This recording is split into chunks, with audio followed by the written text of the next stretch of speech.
नमस्कार, मैं राहुल कोटियाल। हफ्ते भर की छुई बात बकी बात समेटे हम एक बार फिर से हाजिर हैं अपने साप्ताहिक बुलेटिन के साथ, जिसका नाम है एक्स्ट्रा कवर।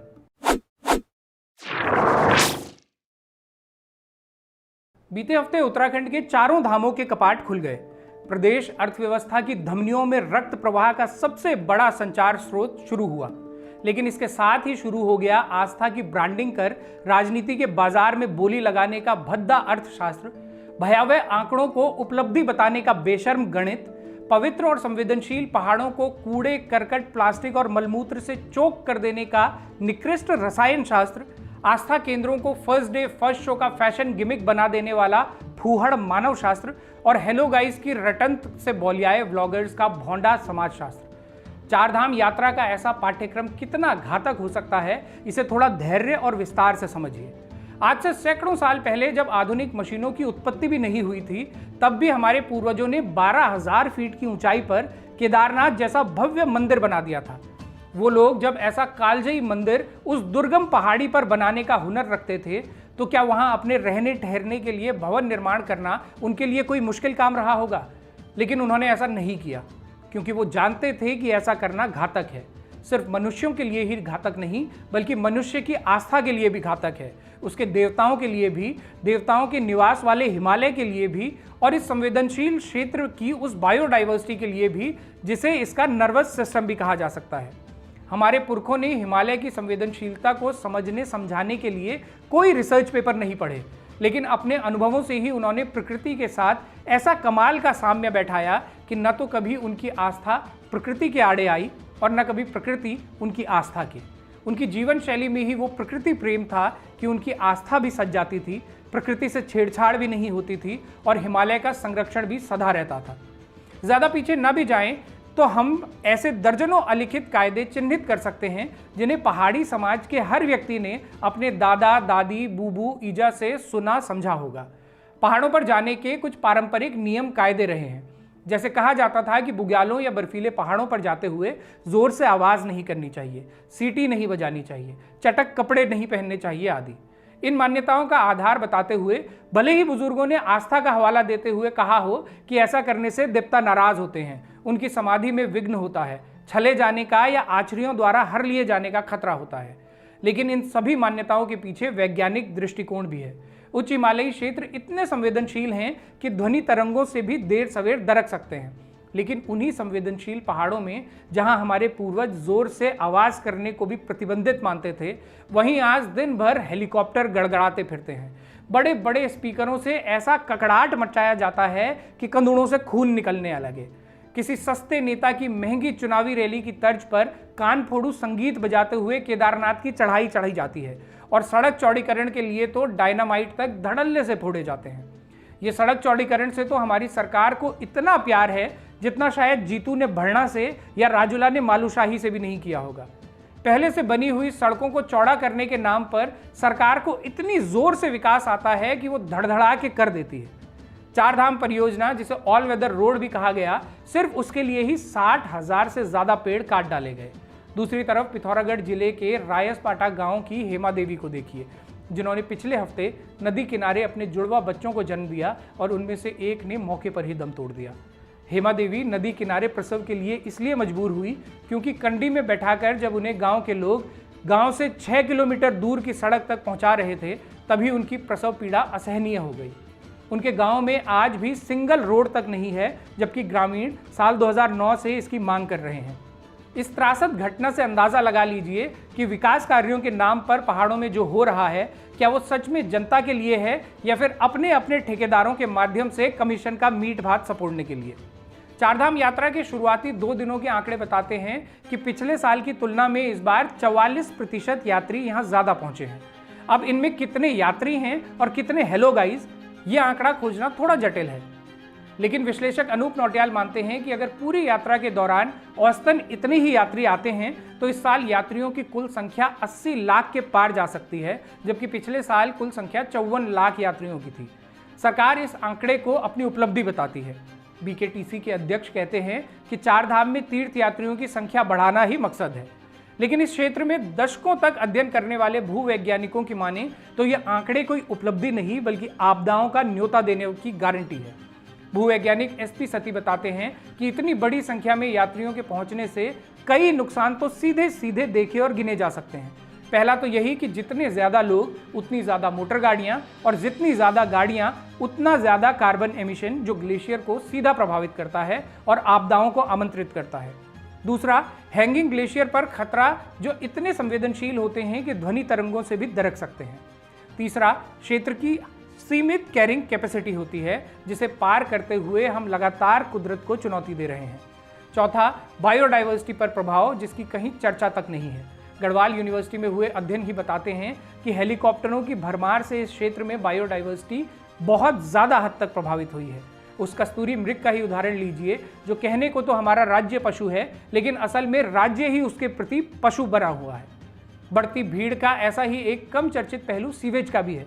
केदारनाथ और यमुनोत्री जैसे छोटे से लैंडस्केप में हजारों यात्रियों का एक साथ पहुंचना, मतलब उतना ही ज्यादा मलमूत्र वहां फैलना, जिसके ट्रीटमेंट की कोई मजबूत व्यवस्था नहीं है। ऐसे में अंततः ये सब उन्हीं नदियों में विसर्जित हो जाता है जिन्हें हम माँ कहते हैं। डॉक्टर एसपी सती इस ओर भी ध्यान दिलाते हैं कि यात्रियों की इस बढ़ती संख्या ने पहाड़ के स्थानीय लोगों को भी बंधक बनाकर रख दिया है।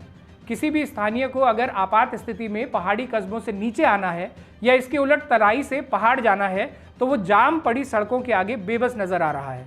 ऐसी स्थिति में जब यात्रियों की अनियंत्रित संख्या को सरकार चुनौती नहीं बल्कि उपलब्धि बताती है, तो गढ़वाली पखाना याद आता है कि अकलौ टप्पू बल मुंड में भारू और वाड़म अफू।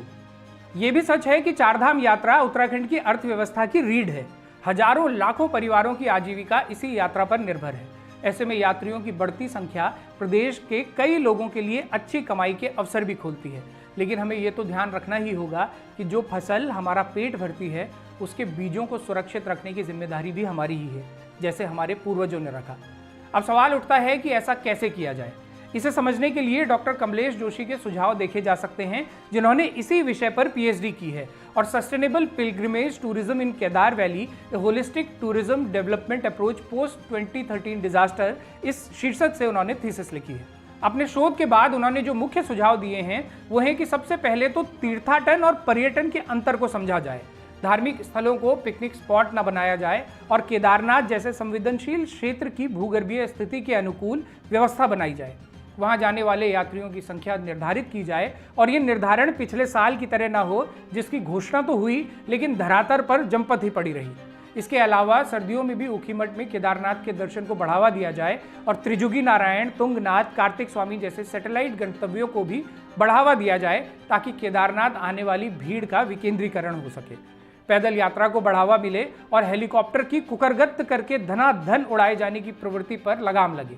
ऐसे तमाम सुझाव डॉक्टर कमलेश जोशी ने सुझाए हैं। लेकिन दूसरी तरफ हमारी सरकार है जो केदारनाथ में हेलीकॉप्टर को हतोत्साहित करना तो दूर, अब अयोध्या कैलाश में भी हेलीकॉप्टर की रेल बनाने की तैयारी में है। उस घाटी के लोग लंबे समय से इसका विरोध कर रहे हैं, लेकिन सरकार को यहाँ भी बहुत जोर से विकास आ रहा है। चारधाम की यात्राएं आपदाओं में न बदल जाएं, इसके लिए न तो हम अपने पूर्वजों से ही कुछ सीखने को तैयार हैं और न ही दुनिया के विकसित देशों से। चर्चित इतिहासकार डॉक्टर शेखर पाठक इस बारे में एक इंटरव्यू में कहते हैं कि इस मामले में हमें यूरोप से सीखना चाहिए। यूरोपीय देशों ने आल्प्स पर्वत की पारिस्थितिकी को बचाने और सतत विकास को बढ़ावा देने के लिए वहां पर्यटकों की तमाम गतिविधियों को नियमित किया है। स्विट्जरलैंड की सरकार ने आल्प्स की तरफ जाने वाले डीजल और पेट्रोल वाहनों पर पूरी तरह रोक लगाई हुई है। सिर्फ बैटरी जनित गाड़ियां ही आल्प्स पर्वत के बेस तक पर्यटकों को लेकर जा सकती हैं। यहाँ तक कि आल्प्स में चलने वाली रोपवे भी गुरुत्वाकर्षण के मैकेनिज्म पर काम करती है। फ्रांस, इटली, जर्मनी, ऑस्ट्रिया आदि तमाम देश भी सतत विकास के इसी मॉडल का अनुसरण कर रहे हैं। लेकिन केदारनाथ में लगातार बढ़ती हेली सेवाएं न सिर्फ कार्बन उत्सर्जन और ध्वनि प्रदूषण को बढ़ावा दे रही हैं, बल्कि केदारनाथ सेंचुरी में रह रहे जानवरों के व्यवहार को भी प्रभावित कर रही हैं। अधिक कार्बन उत्सर्जन का मतलब ही है गर्मी का बढ़ना और ग्लेशियर का तेजी से पिघलना, जिस वजह से भविष्य में हो सकता है कि हमें और भी बड़ी आपदा झेलनी पड़े। उत्तराखंड में तो जंगलों की आग भी इस आपदा को कई गुना बढ़ा सकती है। डॉक्टर एसपी सती के अनुसार जंगलों में लगी आग क्लाउड बर्स्ट का भी एक बड़ा कारण बनती है, क्योंकि इससे एरोसोल बढ़ता है। इसकी डेंसिटी जितनी ज़्यादा होगी, बादल फटने की घटनाओं की संभावना भी उतनी बढ़ती जाएगी। और ये प्रक्रिया इतनी लोकलाइज्ड होती है कि इसको प्रिडिक्ट करना लगभग नामुमकिन हो जाता है। उम्मीद है कि हमारी सरकारें दरबारियों की फौज और चकड़ेंकों की मौज वाली व्यवस्था से निकलकर डॉक्टर कमलेश जोशी और डॉक्टर एसपी सती जैसे लोगों के सुझावों पर काम धरेगी। फिलहाल जंगलों की आग का जिक्र आया है तो बढ़ते हैं अगली खबर की तरफ जो इसी से जुड़ी है। बीते हफ्ते अपनी सरकार ने जंगलात के 10 कर्मचारियों को इसलिए सस्पेंड कर दिया कि जंगलों में आग के मामले में उन्होंने लापरवाही बरती थी। लेकिन भाजपा के ही एक वरिष्ठ विधायक महेंद्र दिलीप रावत ने इस मामले में मुख्यमंत्री को चिट्ठी लिखकर पूछा है कि इस मामले में सिर्फ निचले स्तर के कर्मचारियों को ही स्केपगोट क्यों बनाया जा रहा है और प्रदेश के करीब 150 वरिष्ठ अधिकारियों से कोई सवाल आखिर क्यों नहीं पूछे जा रहे। उन्होंने इस पत्र में ये भी सवाल उठाए कि निचले स्तर के कर्मचारियों को निलंबित तो कर दिया गया, लेकिन क्या यहाँ पर्याप्त नियुक्तियां हुई हैं और जो हुई भी हैं क्या उनके पास पर्याप्त संसाधन उपलब्ध हैं। अब इस चिट्ठी के पीछे भले ही अंदरूनी गृह क्लेश जैसे कारण हों, लेकिन अपने मुख्यमंत्री से इस तरह के वाजिब सवाल पूछकर महेंद्र दिलीप रावत बतौर विधायक एक सराहनीय काम कर चुके हैं। सभी विधायक अगर समय समय पर बिदके हुए नेतृत्व को ऐसे ही धुपड़ा देते रहे तो सरकारी दिप्ता का दोष काफी नियंत्रित किया जा सकता है। बहरहाल सुकून देती खबर यह है कि इस हफ्ते जंगलों में आग की घटनाओं में कुछ कमी आई है। इसके लिए हम सब इंद्र देवता के शुक्रगुजार हैं और संभवतः सरकार भी होगी, क्योंकि उसके पास भी इस समस्या से निपटने का सबसे मजबूत हथियार यही था कि वो कोरस में गाती रहे, घनन घनन घिर घिर आओ बदरा। बीते हफ्ते एक उम्मीद जगाती खबर देहरादून से भी आई, जहां खलंगा में जब 2000 पेड़ों को काटने के लिए चिन्हित किया गया तो भारी संख्या में युवाओं ने इसका विरोध किया और बीते रविवार सैकड़ों लोग मौके पर प्रदर्शन के लिए पहुंचे। खलंगा में जलापूर्ति के उद्देश्य को हासिल करने के लिए जो योजना बनाई जा रही है उसमें 2000 साल के पेड़ बलि चढ़ाने के लिए चिन्हित कर दिए गए हैं। लेकिन एक समस्या का समाधान खोजने के लिए एक और समस्या पैदा करने वाली इस योजना का स्थानीय लोग जमकर विरोध कर रहे हैं। पर्यावरण के प्रति युवाओं की ये पहल उम्मीद जगाती है। अब बढ़ते हैं एक ऐसी खबर की तरफ जो बताती है कि सरकार अपनी उपलब्धियों का डंका पीटते हुए जब आंकड़ों की मुनादी करती है तो वो मुनादी असल में कितनी खोखली होती है। प्रदेश के लोगों को याद होगा कि कुछ समय पहले उत्तराखंड में इन्वेस्टर समिट का कितना भयानक डंका पीटा गया था। पूरे प्रदेश को पोस्टरों बैनरों से पाट दिया गया था, लाखों करोड़ों के विज्ञापन इसके प्रचार प्रसार में फूके गए थे और भौंकुत संख्या बताई गई थी कि इतने सैकड़ों करोड़ का निवेश प्रदेश में लाकर सरकार ने बहुत भारी ढूंगा भड़का दिया है। इसके लिए सरकार ने एक आंकड़ा ये भी दिया था कि हमने 3.5 लाख करोड़ के MOU साइन कर लिए हैं। लेकिन ऐसे इवेंट्स के बाद इन MOUs का असल में क्या होता है, इसकी एक वानगी खुद एक इन्वेस्टर ने बारामासा के साथ साझा की है। नाम न छापने की शर्त पर इस कंपनी के CEO ने बताया कि उन्होंने पिछले साल के अंत में उत्तराखंड सरकार के साथ 1400 करोड़ का MOU साइन किया था। इस निवेश के साथ उनकी कंपनी को करीब 100 गांवों में पायलट प्रोजेक्ट करना था, जिसमें सैकड़ों लोगों को रोजगार मिलता। लेकिन स्थिति ये है कि 7 बार चिट्ठियां लिखने और फरवरी में सरकार के एक प्रतिनिधिमंडल से मिलने के बाद भी ये मामला आगे नहीं बढ़ा है। इस कंपनी को तो ये तक नहीं बताया गया कि उनके निवेश के लिए नोडल अधिकारी कौन होगा और किसके साथ आखिर वो इस मामले को आगे ले जाने के लिए वार्तालाप करेंगे या पत्राचार करेंगे। सरकार के इस रवैये से हतोत्साहित कंपनी का कहना है कि ऐसे में कोई भी निवेशक आखिर उत्तराखंड में निवेश के लिए क्यों ही आएगा।